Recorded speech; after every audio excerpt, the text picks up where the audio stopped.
कम लोग जानते हैं कि रतन टाटा एक ट्रेन्ड पायलट हैं। उनके पास पायलट का लाइसेंस है और उन्हें विमान उड़ाने का बहुत शौक है। वह अक्सर टाटा ग्रुप्स के विमानों को खुद उड़ाते हुए देखे जाते हैं।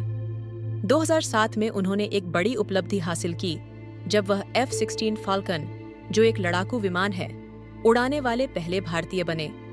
यह उनके साहस और टेक्निकल ट्रेनिंग को दर्शाता है, जो वाकई इंस्पिरेशनल है। रतन टाटा, जिन्हें हम एक सफल उद्योगपति के रूप में जानते हैं, उनका बचपन भी संघर्षों से भरा था। हालांकि उनका जन्म एक संपन्न परिवार में हुआ था, लेकिन उनका शुरुआती जीवन कठिनाइयों से घिरा हुआ था। उनके माता-पिता नवल होरमुज़जी टाटा और सूनी टाटा रतन टाटा के सिर्फ 7 साल की उम्र में अलग हो गए थे। इसके बाद रतन टाटा और उनके भाई की परवरिश उनकी दादी ने की। उनकी दादी ने उन्हें न केवल जीवन के सही मूल्य सिखाए, बल्कि हर मुश्किल से लड़ने का साहस भी दिया। इस कठिन बचपन ने रतन टाटा को एक मजबूत और समझदार इंसान बनाया, जो हमें दिखाता है कि कठिन हालात में भी हम अपने हौसले से आगे बढ़ सकते हैं। 1999 में रतन टाटा और उनकी टीम अपनी उभरती हुई कार बिजनेस को बेचने के लिए फोर्ड के पास गए थे। वहां उन्हें उम्मीद थी कि उन्हें कोई हेल्प मिलेगा, लेकिन इसके ऑपोजिट उन्हें बिल फोर्ड द्वारा अपमान का सामना करना पड़ा।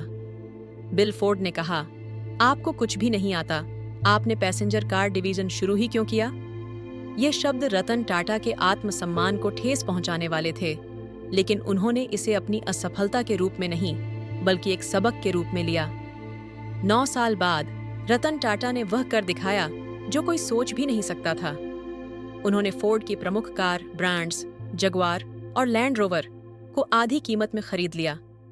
यह केवल एक व्यावसायिक जीत नहीं थी, बल्कि एक अद्भुत जवाब था कि दृढ़ संकल्प और मेहनत से सब कुछ संभव है। रतन टाटा का यह कदम साबित करता है कि मुश्किल हालात में भी हमें हार नहीं माननी चाहिए, क्योंकि सफलता का रास्ता उन्हीं से होकर गुजरता है।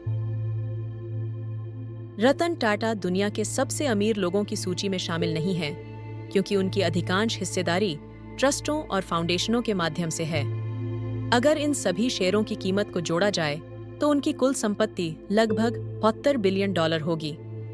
रतन टाटा का मानना है कि धन का सही उपयोग समाज और देश की सेवा में होना चाहिए। उनके ट्रस्ट शिक्षा, स्वास्थ्य और सामाजिक कल्याण के क्षेत्रों में अनेकों परियोजनाओं का समर्थन करते हैं। यह दिखाता है कि सच्ची महानता सिर्फ धन से नहीं, बल्कि उसके सही उपयोग से भी आती है। रतन टाटा ने कई सफल स्टार्टअप्स में निवेश किया है।